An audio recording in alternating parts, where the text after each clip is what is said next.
Good morning, students. Today, first we'll see chapter 1 Applications of Matrix and Determinant. So, first we'll see all these basic definitions to know. After that, only we can do the sums. Okay. So, see, first we are going to see the singular matrix and non-singular matrix. So the main thing you should know to find whether the given matrix is singular or non-singular matrix. So how will you find it? A square matrix A is called to be a singular matrix if determinant A is equal to 0. When you find the value for determinant A, if the answer is equal to 0, then you say the given matrix is singular. And if the determinant A is not equal to 0 means you will say the given square matrix is non-singular matrix.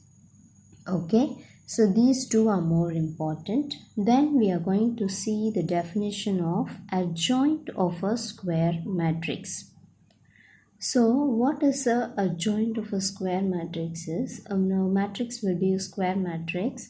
Let A be the square matrix of order n.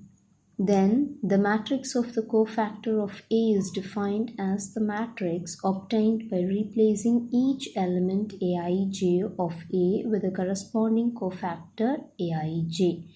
So easily you can understand in this point, that is, so an adjoint is denoted as adjoint A. Okay. So, and the formula for that is adjoint A is equal to Aij the transpose. You know that Aij is the cofactor of the element. So, how will you find Aij? So, here you have a formula for that. So, using this formula, you will find the cofactor of the element. So, an adjoint is nothing but transpose of matrix of cofactor of A. Okay, so this formula is very important. Using this formula, we are going to do many sums. So, now, in 2 by 2 matrix, finding adjoint is very easy. In 3 by 3 matrix, how will you find your adjoint? Very easy. So, using this formula, you will be writing whether it has sign minus or plus. Okay, so first you will be having plus minus plus minus plus minus plus minus plus. So how this sign comes? Using this formula only you are getting.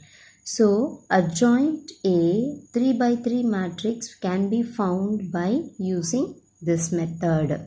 Okay, so remember, to find an adjoint A is equal to Aij the whole transpose.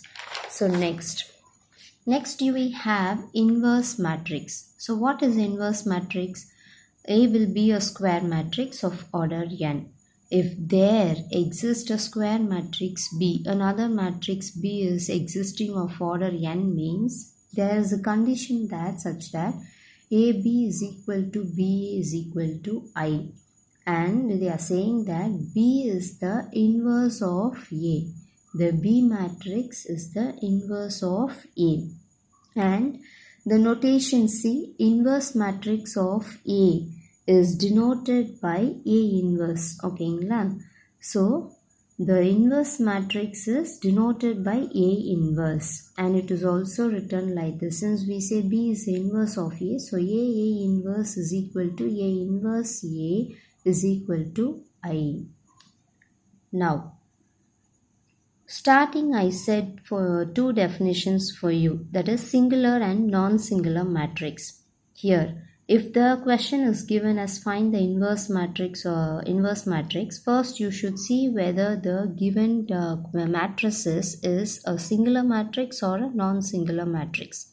If it is a non-singular matrix, then only you will say that inverse exists. If in case inverse exists, so A inverse is equal to 1 by determinant A adjoint A. Yes.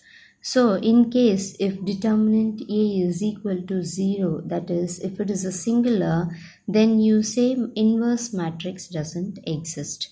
So, the singular matrix has no inverse.